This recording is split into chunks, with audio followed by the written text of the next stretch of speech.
Graça e paz a todos vocês que estão aí nos assistindo, adorando ao Senhor junto conosco. Que Deus abençoe a sua vida e que todos vocês sejam muito bem-vindos. E que o Senhor continue ministrando ao seu coração, continue aí convidando as pessoas, seus amigos. Eu creio que Deus vai falar, já tem falado, né? Eu creio que Ele vai continuar ministrando ao seu coração neste tempo de palavra. Eu quero que neste momento nós oremos, intercedemos, vamos interceder, continuar intercedendo pelo nosso Brasil, vamos continuar intercedendo pelos nossos irmãos, aqueles que estão enfermos. Essa semana o Senhor aprove levar o nosso querido irmão Manuel para a glória, orar pela família da irmã Francisca, orar ali pela Selminha, Daniel, Fabiana, estão aí nesse momento aí que não é fácil, mas que vocês estejam intercedendo por esta família, para que Deus toque no coração e console, venha com o seu consolo, com o seu conforto. Também orar pela família do pastor Paulo César, do grupo Logos. Talvez nem todos conhecem, mas quem é mais antigo aí sabe. O Senhor também aprove levar a sua esposa nessa terça-feira. Imagino que para ele não tem sido fácil, eles eram muito grudados, eles adoravam ao Senhor nas igrejas, os dois sempre juntos. Então eu imagino que para ele neste momento tem sido um momento muito delicado. Então estejam intercedendo também por esse querido nosso irmão Paulo César. Feche seus olhos neste momento. Eu quero que você ore neste momento, clamando ao Senhor para que Ele venha a falar ao seu coração. Que não seja eu neste momento, que não seja a minha boca somente falando, mas seja o Senhor através da minha voz. Que o Senhor venha falar no mais profundo do coração. Peça ao Senhor para que Ele realmente venha a revelar aquilo que Ele quer para você. Mesmo que talvez eu não consiga de repente em mim mesmo transmitir, que o Senhor através de mim venha transmitir e que você entenda de uma forma muito clara aquilo que o Senhor quer falar com você. Este é o momento de você abrir o teu coração. Este é o momento de você até agora, neste momento, esteve aqui adorando e exaltando ao Senhor. E agora Ele quer falar com você. E agora Ele quer ministrar o seu coração. Ele, neste momento falou, você adorou, e agora é momento dEle ministrar. Então feche seus olhos neste momento e comece a falar: Senhor, fala comigo. Fala no mais profundo do meu coração. Senhor, apesar de muitas vezes estarmos em casa e às vezes a atenção é tirada por causa dos filhos ou outra coisa, mas em nome de Jesus, Pai, eu quero ouvir a Tua palavra, eu quero entender. Espírito Santo de Deus, venha, Deus, ministrar agora e fazer com que eu entenda aquilo que o Senhor quer. Estou aqui, quero Te ouvir e quero Te adorar ouvindo a Tua palavra. Ministra, Senhor. Fala o que for preciso, trata o meu coração. Vai ministrando, em nome de Jesus, Pai. Senhor, eu quero Te pedir que o Senhor esteja sobre a vida da família da Selma, da irmã Francisca. Ó Deus, entra com o Teu bálsamo, entra com esta paz que só o Senhor pode dar, a paz que excede todo o entendimento. Cuida, Senhor, desta família enlutada, do pastor Paulo César, que perdeu a sua esposa. Senhor, não é fácil, é um momento de muita dor, de muita tristeza, mas sabemos que o Senhor, o Teu Santo Espírito, conforta e consola. Então, ó Deus, Te clamamos, entra com este consolo. Senhor, clamamos, continuamos clamando como igreja, para que o Senhor venha sobre o nosso Brasil. Para que o Senhor, ó Deus, venha a repreender essa doença, ó Deus, em nome de Jesus. Coloque a Tua mão e manda para longe esta doença. Ó Deus, que o Senhor venha a abençoar o nosso país para que possamos conseguir nos ver livre o mais breve possível disso, desta enfermidade que tem assolado a muitos. Ó Deus, que o Senhor dê sabedoria aos nossos governantes para que eles também venham a estar realmente preocupados em ajudar o povo e não estando preocupados apenas em si. Mas, ó Deus, que o Senhor venha colocar sobre o nosso país um governo verdadeiro, um governo que venha se preocupar, que venha a ajudar neste momento e não querer aproveitar da situação. Que o Senhor, ó Deus, vai tirando todos aqueles que estão realmente querendo aproveitar dessa situação, que caiam por terra. Tenha misericórdia do nosso Brasil. Tenha misericórdia de todos os outros países que estão passando por lutas neste momento devido a esta doença. Aqueles que estão desempregados, que perderam o seu emprego. Senhor, tem misericórdia. Entre com a tua mão, entre com a tua provisão. Vai agindo, Senhor, vai intercedendo, meu Deus, sobre a vida destes. Que não venha faltar o alimento, que não venha faltar o dinheiro para pagar as suas contas, Pai, mas que o Senhor seja o Deus da provisão. Que o Senhor, ó Deus, venha prover, que o Senhor venha abençoar, que o Senhor venha abrir outras portas de emprego, mesmo em tempo de pandemia. O Senhor é Deus e o Senhor pode todas as coisas. Ó Deus, entra, ó Deus, com a tua provisão, como, ó Deus, os empresários, vai, ó Deus, ajudando, abrindo as portas, dando graça e sabedoria para que eles não tenham que mandar embora os seus funcionários. Ó Deus, tenha misericórdia, Senhor. Ó Pai, olhe para as famílias que estão já passando por lutas e entra com a tua provisão, com o teu cuidado, com o teu prover, com o teu agir, em nome de Jesus. Ministra, Senhor, sobre cada um de nós. Obrigado pela vida daqueles que estão aqui comigo nesta noite, que têm se disposto a estar aqui somando conosco para que este culto aconteça. E a cada um que está em casa assistindo neste momento, abençoe cada família, entre com a tua provisão e que não venha faltar nada, em nome de Jesus. É que nós oramos e já te agradecemos. Amém e amém. Aleluias. Abra a tua palavra em Mateus capítulo 7. Mateus capítulo 7, versículo 21 até o 27. Mateus 7, 21 até o versículo 27.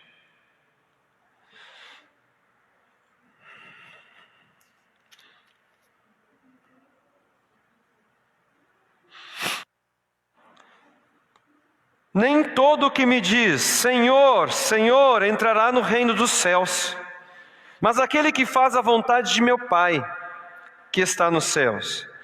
Muitos naquele dia vão me dizer, Senhor, Senhor, nós não profetizamos em seu nome, e em seu nome não expulsamos demônios, e em seu nome não fizemos muitos milagres?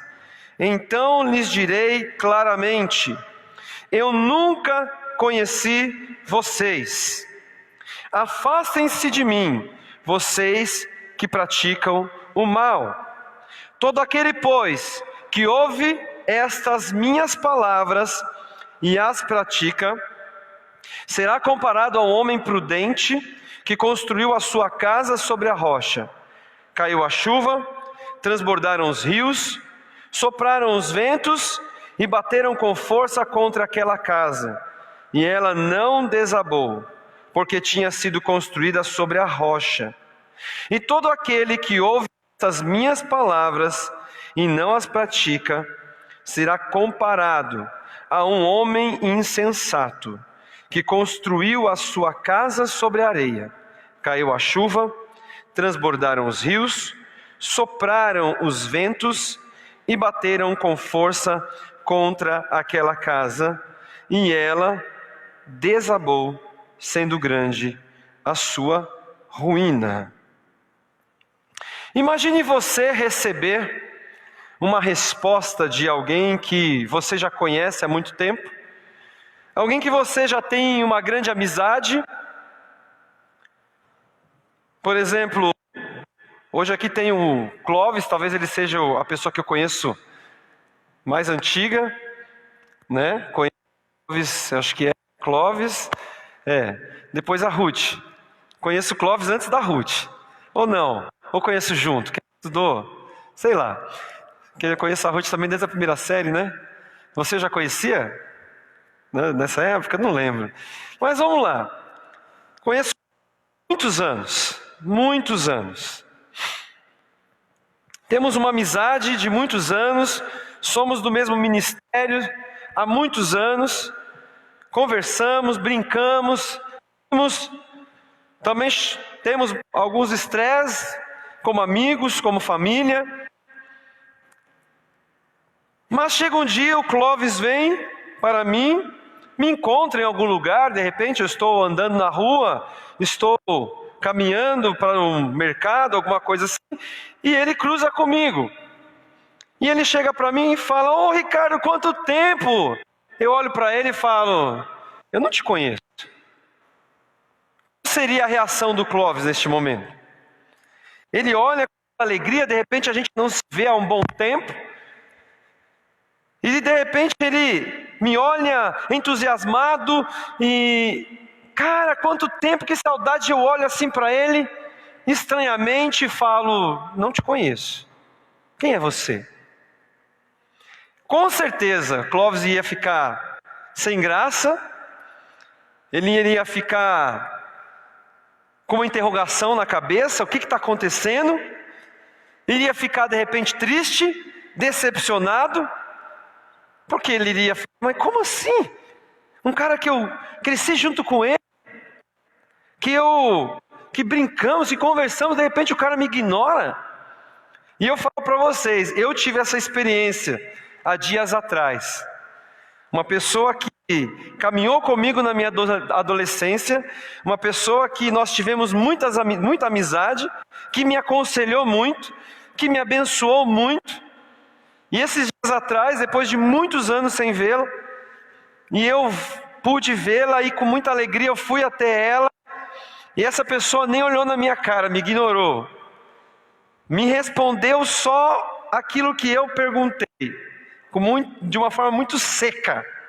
Não olhou para mim. E aquilo me deixou de uma forma assim, desesperada. Eu fiquei assim, eu falei: "Meu Deus, não acredito. Por que essa pessoa está me tratando desse jeito? Não fiz nada para ela. Sempre tive um carinho por ela."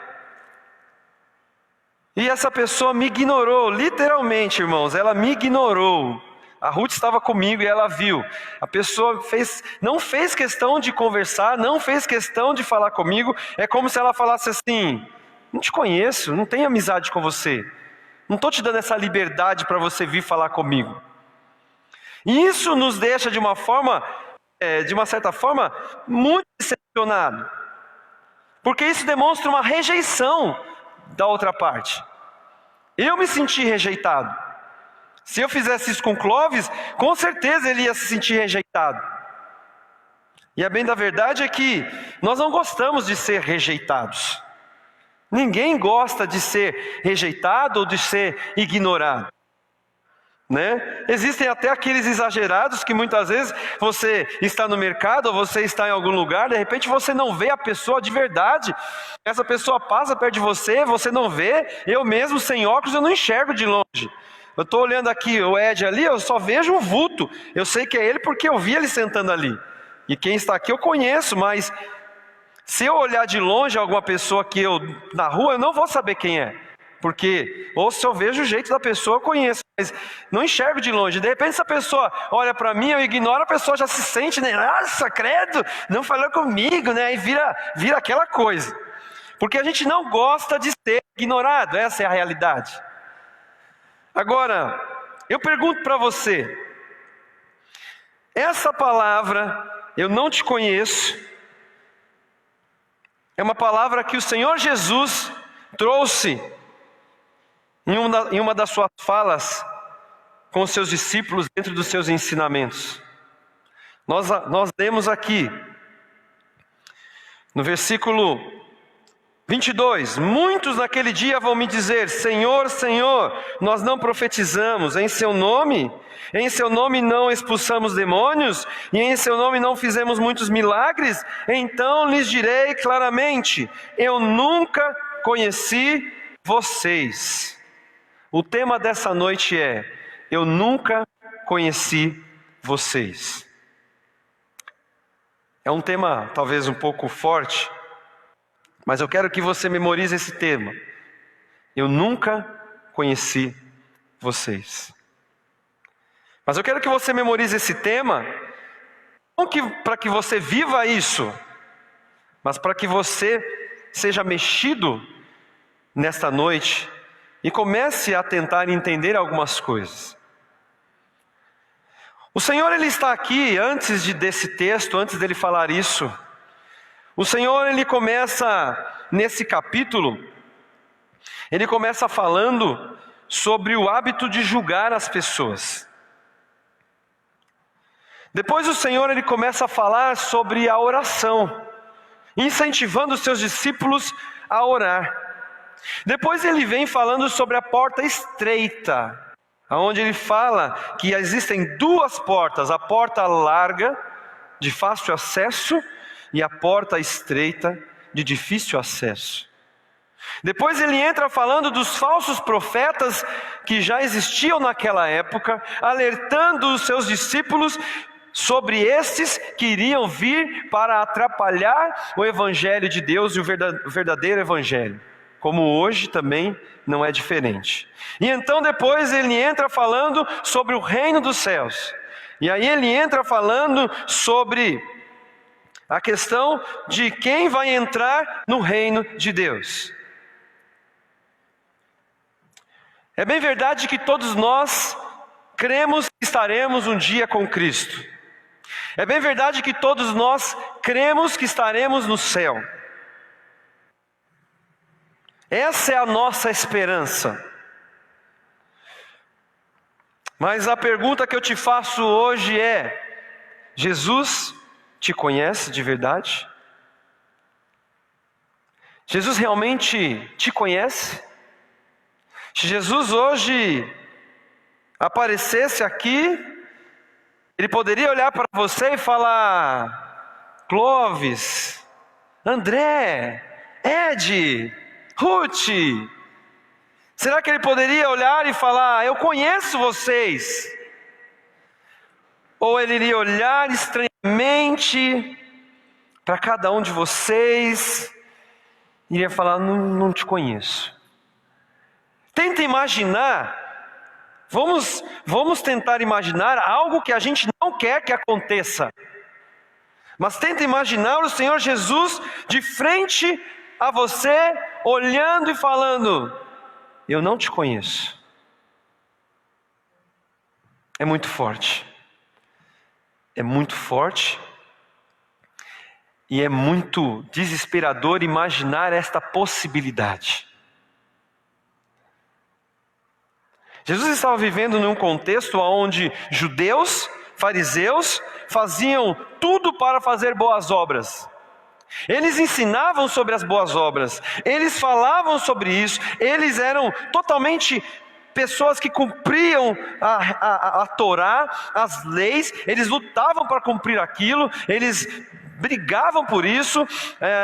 Até hoje o costume deles sobre a Torá é ensinar os pequenos, desde pequenininhos, a decorar a Torá.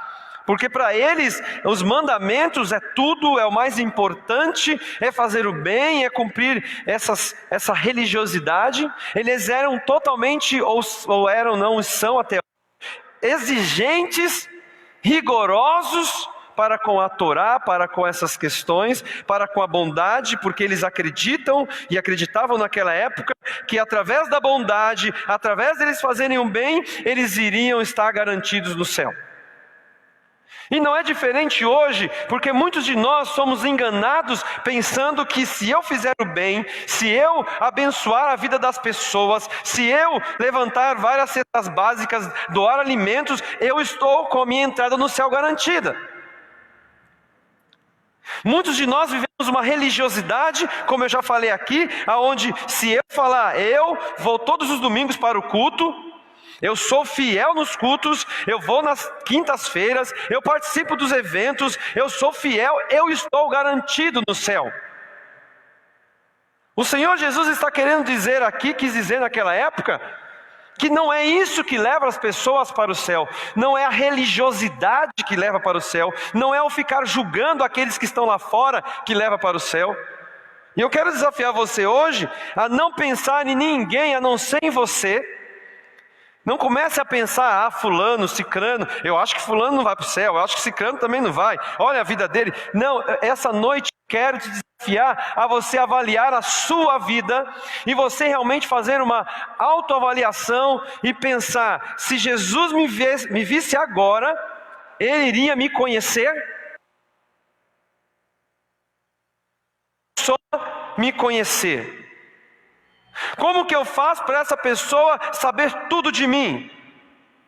Pensem nisso. O que eu tenho que fazer para que essa pessoa me conheça? Pensem nisso. Jesus aqui confronta a todos daquela época e para nós também hoje. Hoje não é diferente daquela época. Muitos profetizam, muitos fazem milagres, muitos expulsam demônios. Existem igrejas que só trabalham com expulsão de demônios praticamente. Existem igrejas que só fazem profecias, estão preocupadas em profecias e curas. Não é errado, de uma certa forma, dentro da palavra, a profecia, a cura, os milagres, o expulsar demônios de pessoas, nada disso é errado. O problema não está nessa questão, mas mesmo daquela época até hoje, existem lugares onde pessoas estão fazendo isso para se aparecer.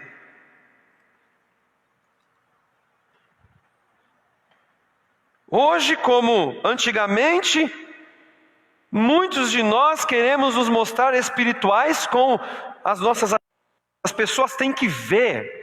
Vamos distribuir cestas básicas, vamos tirar foto para mostrar para todo mundo: olha aqui, estou distribuindo cestas básicas, como se isso, para demonstrar a minha unção, para demonstrar a minha espiritualidade, a minha bondade. E aí você começa a ver pessoas tirando fotos com a pessoa que está recebendo, constrangendo as pessoas que estão recebendo aquela cesta muitas vezes, e as pessoas muitas vezes começam a tirar foto que aparecer, porque ela quer mostrar: olha como eu sou bonzinho. É muito perigoso isso. E Jesus aqui está dizendo: nem todos entrarão no reino dos céus. Jesus está dizendo: nem todos estarão com a salvação garantida. Mas eu já declarei Jesus como meu Salvador, e aí a palavra diz: aquele que disser que aceita Jesus como seu único Salvador, será salvo. Ok, a palavra nos fala sobre isso, mas querido, apenas declarar eu aceito Jesus é uma coisa, viver é outra coisa.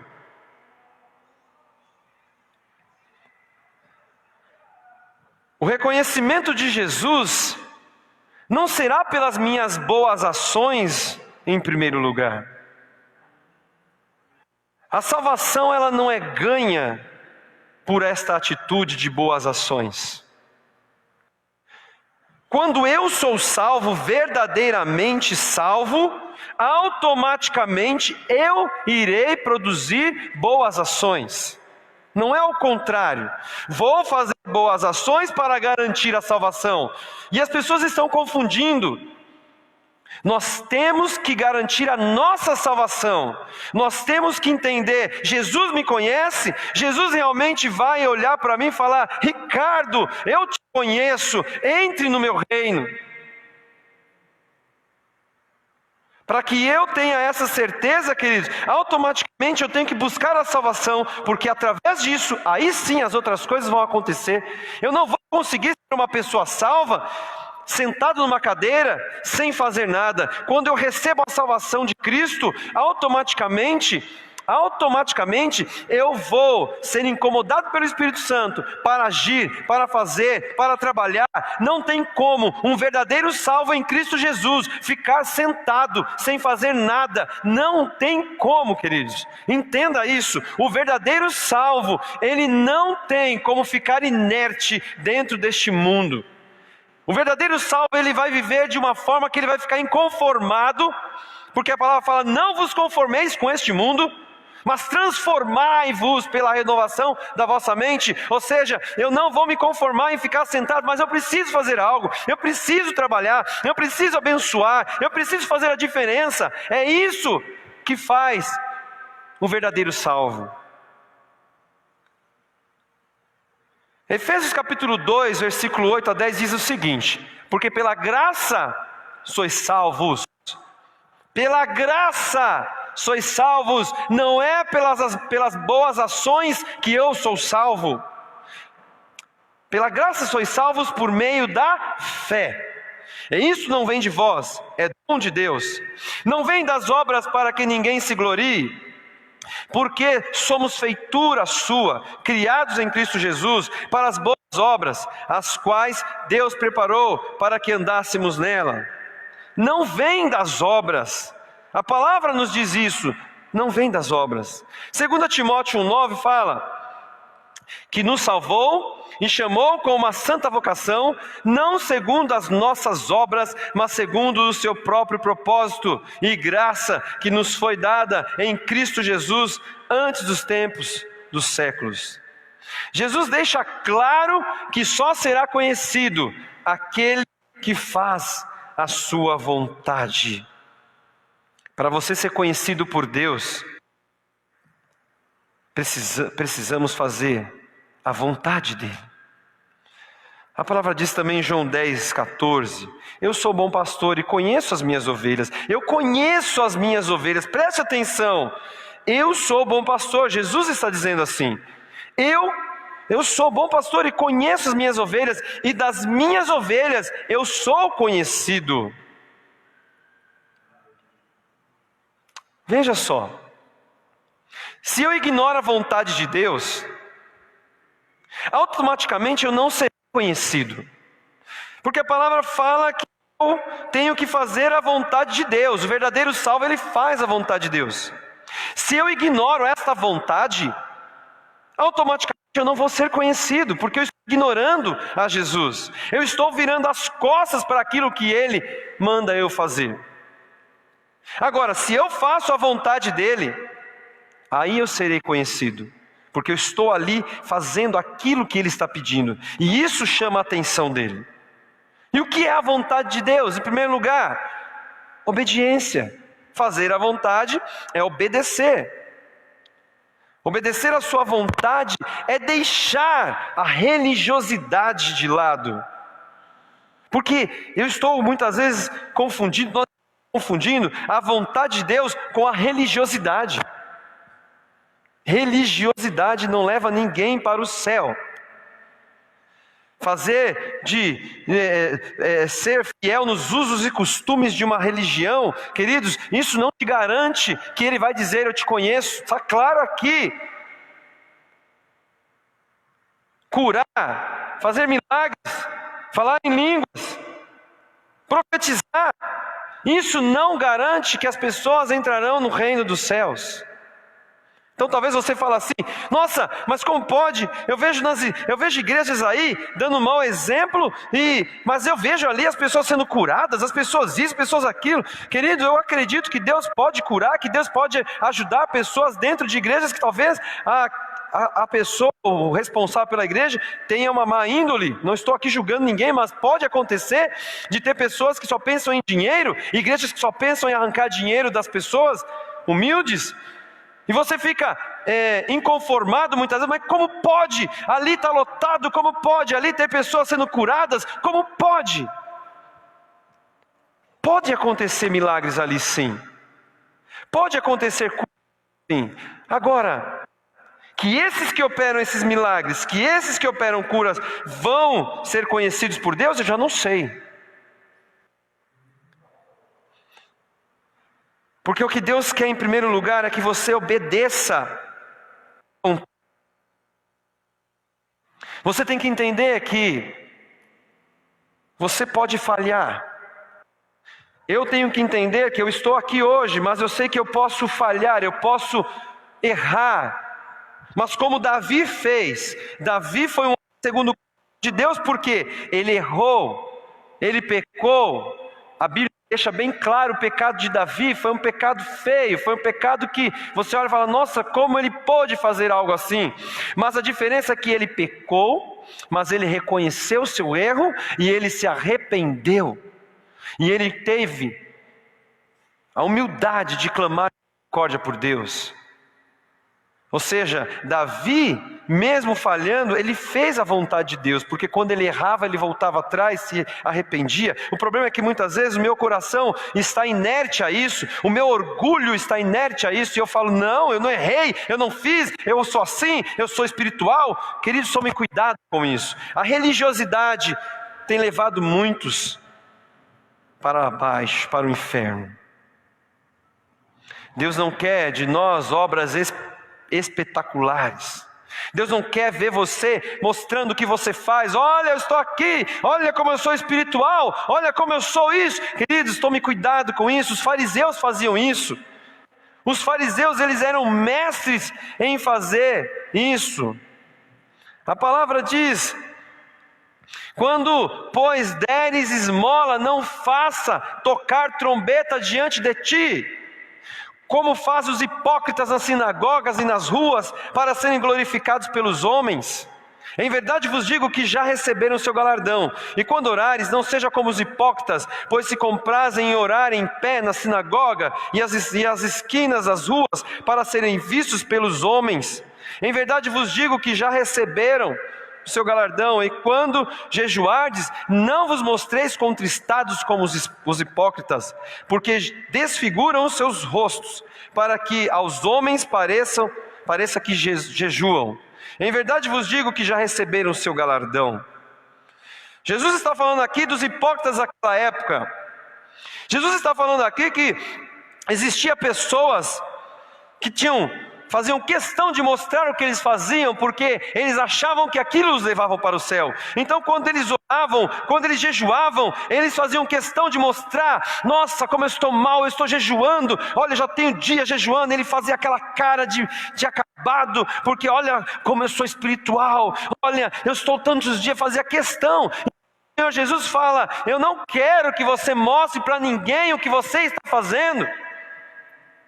Eu quero que você mostre para mim o seu coração está errado. Você está preocupado em mostrar para os outros, você está preocupado em se aparecer para os outros que você é espiritual. Queridos, tomem cuidado com isso,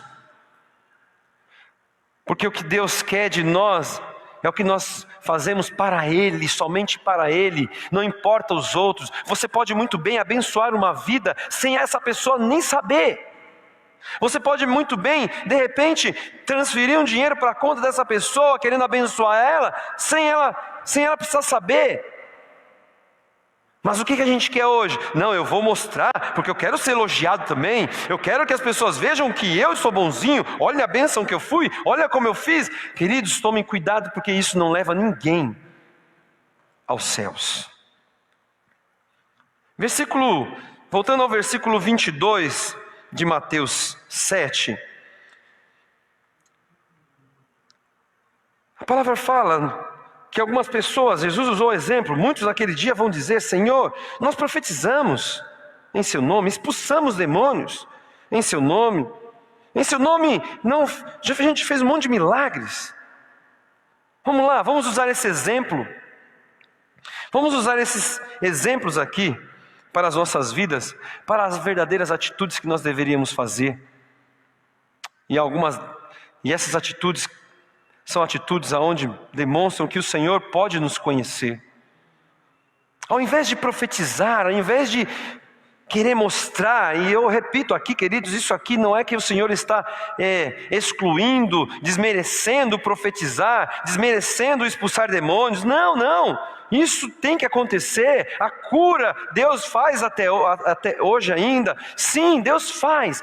O problema é onde isso está sendo engrandecido para que pessoas se mostrem espirituais demais, porque ela profetiza, porque ela cura, porque ela expulsa demônio. E o Senhor está dizendo: eu não quero que você faça isso para mostrar aos outros que você é melhor do que ninguém. Ao invés de profetizar, profetize Jesus como um Salvador. E viva uma vida de submissão a Ele. Ou seja, ao invés de você se preocupar tanto em querer profetizar para mostrar aos outros: olha, eu profetizo, eu tenho o dom da profecia.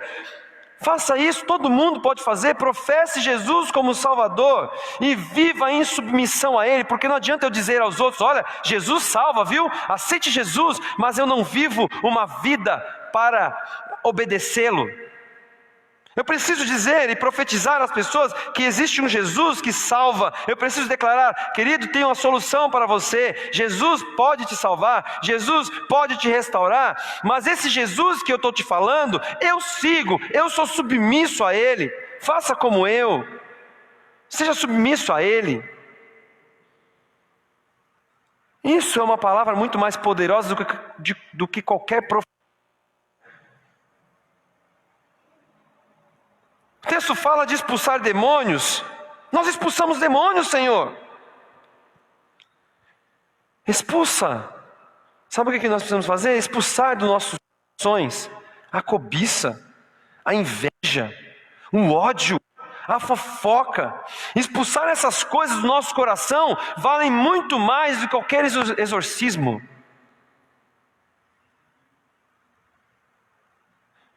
E outros vão dizer: nossa, mas nós fizemos tantos milagres, Senhor. Fazer nossa parte no prodígio de amar os nossos inimigos é um milagre bastante para o nosso Deus. Mas essas coisas, como exemplo agora, não chamam a atenção. Eu vou falar de Jesus para um, para outro. Eu vou lutar contra o meu íntimo, mas ninguém vai ver isso. Perdoar o meu inimigo? Não, mas eu quero mostrar para as pessoas que eu sou espiritual, que eu sou isso, que eu sou aquilo. Isso é um perigo, queridos. Tomem cuidado. Vigiem.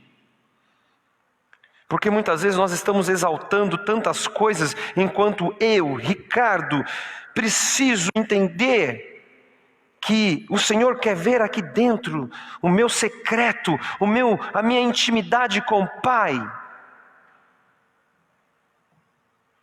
Quando eu falei no começo, como que eu faço para ser conhecido por alguém?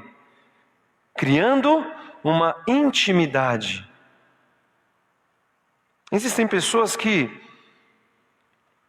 muitas vezes estão aí tentando viver essa religiosidade: eu preciso curar, eu preciso falar em línguas, eu preciso isso, preciso aquilo. Enquanto o Senhor fala: eu quero só intimidade com você. Eu quero que você se tranque no seu quarto de tempo em tempo, fala comigo. Faça assim boas obras, mas não precisa se aparecer, não. Eu quero que você viva o que eu estou te pedindo dentro da palavra. Lute para obedecer o que está aqui. É só isso. Não precise mostrar para ninguém que você está obedecendo isso. Não precise mostrar para ninguém. Faça apenas o que eu estou te pedindo. Busque fazer a minha vontade. Busque me obedecer. Eu quero isso, eu quero ter tempo com você. Eu quero buscar. Quantos estão fazendo obras e obras e obras? Quantos estão fazendo boas obras? Amém, isso é bom. Mas quantos estão só fazendo boas obras e não buscam ter tempo com Deus? E não buscam ouvir a Deus? E não tentam entender o que Deus quer para a sua vida? Isso é perigoso demais. E depois o Senhor, para encerrar, Ele fala sobre construção. Ele usa o exemplo de uma construção. E aqui é o segredo para conseguirmos ser conhecidos pelo Senhor. Aquele que ouve as palavras e as pratica, a palavra fala, porque se você entender o texto, ele continua no versículo 24. Todo aquele, pois, que recebe. Quando ele fala, olha, muitos não entrarão no reino dos céus. E muitos eu vou dizer, eu não te conheço, eu nunca te conheci, afaste-se de mim. Todo aquele, pois, que ouve as minhas palavras e as pratica. Aqui ele está dizendo e mostrando, olha, muitos não vão entrar no reino do céu porque a ideia, o pensamento deles, a religiosidade está matando essas pessoas. Elas acham que vão garantir o reino dos céus fazendo coisas boas, enquanto a vida dela está toda errada. Como eu falei domingo passado, estão dando muitas folhas, estão produzindo folhas e folhas, mas quando você olha dentro dessas folhas, você vai nessa árvore, não tem um fruto sequer. Então o Senhor está dizendo, isso não resolve. Temos que produzir frutos. Então o Senhor fala, aquele que ouve as minhas palavras e pratica. Ouvir todo mundo ouve. Todos nós sabemos o que Deus quer de nós. Todos nós sabemos o que Deus tem nos mandado fazer. O problema é praticar isso. Praticar boas ações é fácil, muitas vezes. Mas o que acontece é o que está aqui dentro e Deus está querendo mudar. O orgulho, a vaidade e outras coisas mais. Ele diz, esse é como um homem prudente que constrói a sua casa sobre a rocha. E depois pode vir a chuva, pode vir o vento, pode vir tudo, pode transbordar, pode vir uma enchente, e esta casa vai continuar firme. Aí você fala assim, puxa, eu conheci fulano, era uma bênção, era uma pessoa tão boa, era uma pessoa que fazia tantas coisas boas, e de repente, hoje eu vejo, não quer nada com nada, está vivendo uma vida totalmente errada. O que aconteceu? A sua casa foi desmoronada. Porque provavelmente essa casa foi construída na areia, porque ele diz, mas aquele que ouve as minhas palavras e não pratica, será comparado a um homem insensato que construiu a sua casa sobre a areia. E todos nós sabemos, construir uma casa na areia é muito mais fácil, porque a areia é macia. Cavar buraco na areia é fácil. Cavar buraco na rocha, ou cavar buraco numa terra firme, é mais difícil. Mas nós sabemos que para ter um alicerce bom, hoje, vamos trazer para os dias de hoje, você tem que cavar, você tem que fazer buracos profundos, até chegar numa terra firme, numa terra rochosa, numa terra que vai ajudar para que aquela construção não desabe. Mas existe esforço, existe trabalho, eu tenho que praticar aquilo que o engenheiro vai me falar, olha, faça assim, amassada de concreto, você tem que fazer assim, assado, tanto de pedra, tanto de areia, tanto de cimento. Eu tenho que seguir aquilo, porque se eu não seguir e eu construir essa casa, uma hora ela pode desmoronar. Mas o problema é, não, eu vou construir uma casa sobre areia que é mais fácil, eu vou cavar aqui um pouquinho. Mas o engenheiro mandou eu fazer, por tantos metros de pedra, tanto de areia, dizendo, não, eu vou fazer tudo pela metade, porque vai gastar muito. E é assim que muitos cristãos estão agindo. Muitos cristãos estão agindo exatamente desta forma. Eles não querem ter o trabalho de praticar a vontade de Deus. Eu vou fazer minhas boas obras, eu vou fazer o que eu tenho que fazer aqui, mas aquilo que a palavra está me ensinando, eu não vou fazer bem assim não. Queridos, tome cuidado. Tome muito cuidado. Fariseus daquela época faziam muita questão de mostrar a sua espiritualidade. E isso, muitas vezes, não leva a pessoa ao céu. Querer se aparecer aos outros não leva ninguém ao céu.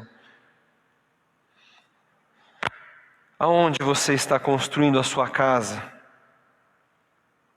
Qual o seu nível de intimidade para com o Senhor? Qual o seu nível de intimidade? Eu quero que você pense nisso. Eu nunca conheci vocês. Essa é uma frase que você tem que lutar para nunca ouvir do nosso Deus. Qual tem sido a sua história para com o Senhor? Qual tem sido a história que você está construindo junto com Deus? Porque o que Ele está interessado é o quanto nós estamos buscando viver relacionamento com Ele. Qual é a história que você tem vivido com Ele? Ele não está preocupado em você ficar mostrando tudo que você faz para os outros. Porque Ele quer é que você mostre a Ele o que você faz. É num lugar secreto que nós desenvolvemos o relacionamento com Deus. Finalizando, Mateus 25, 21. Respondeu-lhe o Senhor: muito bem, servo bom e fiel. Fostes fiel no pouco, muito confiarei em tuas mãos para administrar. Entra e participa da alegria teu Senhor. Que essa seja a resposta do nosso Deus naquele grande dia para com as nossas vidas. Que Ele olhe para você e diga: Ricardo, servo bom e fiel, como foi bom olhar você e vendo você trabalhando, no pouco você foi fiel. Naquilo que eu coloquei para você, você foi fiel, você lutou, você caiu, eu vi as suas quedas, eu vi os seus capotes, eu vi que você vacilou em algumas coisas, mas também eu vi você lutando para crescer, para levantar, para fazer a minha vontade. Eu vi o teu coração, Ricardo, e é por isso que agora, no pouco você foi fiel, eu vou te colocar em tuas mãos para administrar no muito. Pode entrar no meu reino, porque eu te conheço, eu vi o que você fez, eu estive com você no lugar secreto, você me buscou, você lutou. Oh, queridos, é isso que Deus quer para as nossas vidas. Que Ele venha te conhecer, que Ele venha a fazer aquilo que Ele tem sonhado para cada um de nós. Em nome de Jesus, feche os seus olhos. Senhor, queremos te conhecer. Queremos viver intimidade com o Senhor.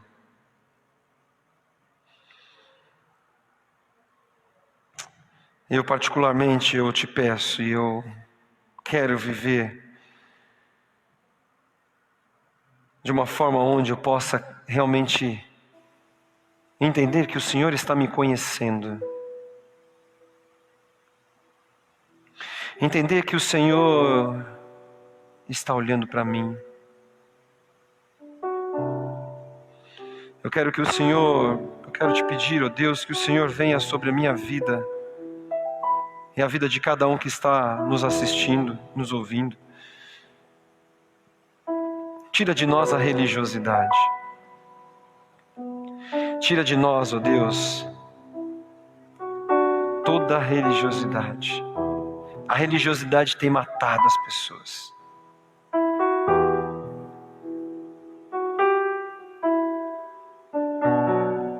Meu desejo é que no grande dia o Senhor olhe para mim e com alegria venha me abraçar, dizendo meu nome e falando: olha, Ricardo, que alegria. Pode entrar, meu filho.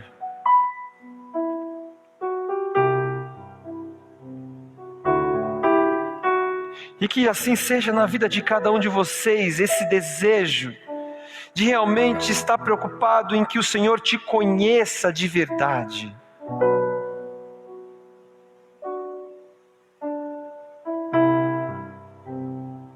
O Senhor quer te usar.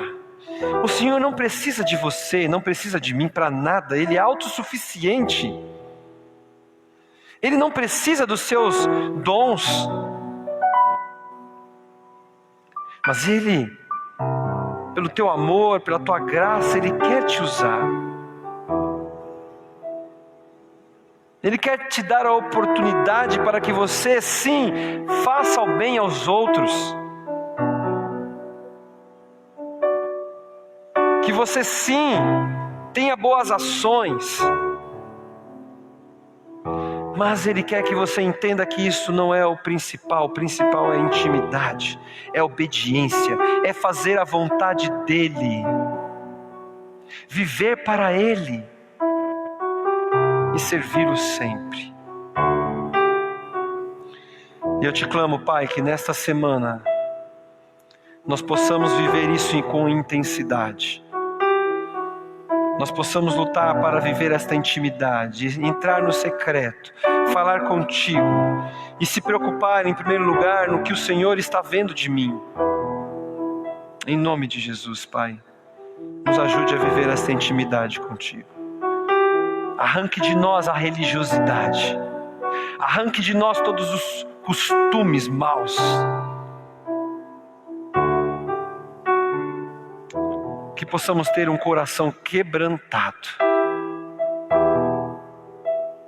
entendendo que antes de olhar para os outros, eu olhe para mim e veja as minhas falhas e comece a clamar no secreto com o Senhor: Pai, eu não sou nada, eu careço de Ti, das Suas misericórdias. Pai, me ajuda, clame ao Senhor, comece a falar com Ele, comece a viver intimidade com Ele, comece a ouvi-lo. Porque eu garanto que quando isso começar a acontecer em nossas vidas, nós vamos entender aquilo que Ele quer para cada um de vocês. Pai, nos abençoe nesta semana e nos dê uma semana de paz, uma semana de descanso, uma semana de bênçãos, uma semana de vitórias, aonde vamos profetizar o Senhor Jesus na vida das pessoas, aonde vamos expulsar de nós muita coisa que está nos travando, aonde vamos viver o milagre do perdão, em nome de Jesus. É o que nós oramos e já te agradecemos. Amém e amém. Aleluias. Que Deus abençoe a sua vida, que Deus derrame da sua graça sobre você, que Deus venha te dar uma semana de muitas bênçãos. Obrigado por você estar conosco até agora. Continue nos abençoando com doações de alimentos para podermos abençoar outras vidas. Continue sendo fiéis nos dízimos, às ofertas, para conseguirmos manter este lugar. E continue convidando pessoas para participar das nossas lives. Quinta-feira que vem estaremos juntos novamente em nossas lives. O que você precisar, conte conosco, chame a gente no particular, estamos aqui à disposição. Se você quiser conversar, se você quiser uma oração, nós estamos à disposição de qualquer um de vocês, em nome de Jesus. Que Deus abençoe a sua vida grandemente, em nome de Jesus. Amém.